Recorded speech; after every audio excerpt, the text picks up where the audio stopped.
তো বেসিক্যালি এই ভিডিওটা ছিল আমার বাপের বাড়ি আসার ঠিক আগের দিনের। ও আমাকে বললো চলো একটুখানি ঘুরেও আসি, আর আজকে ডিনারটা আজকে বাইরেই সারবো।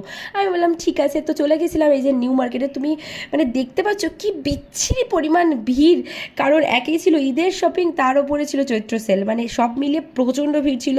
তো তারপরে খেয়ে নিয়েছিলাম একটু লেবুর জল, তারপরে চলে গেছিলাম শ্রীলেদাসে, কারণ বাইরে টুকিটাকি কেনাকাটা করার পর আমার শ্রীলেদাসে কিছু জিনিসপত্র কেনার ছিল। আমি অনেকদিন ধরেই ভাবছিলাম একটু যাবো।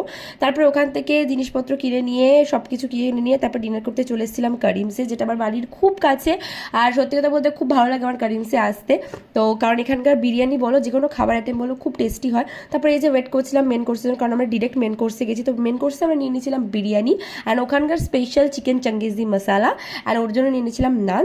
দেন নিয়ে নিয়েছিলাম ব্রাউনি উইথ আইসক্রিম। তারপরে দেখতেই পাচ্ছ রাতে 11:30টার শোয়াতে রাস্তা দিয়ে আসছিলাম, আর খুব ফুরফুরে একটা হাওয়া দিচ্ছিল, আর খুব ভালো লাগছিল। এইভাবে টাইম স্পেন্ড করতে আমার বরাবরই বড্ড ভালো লাগে। তো আজকের মতন ভিডিওটা এই অবধি। Thanks for watching.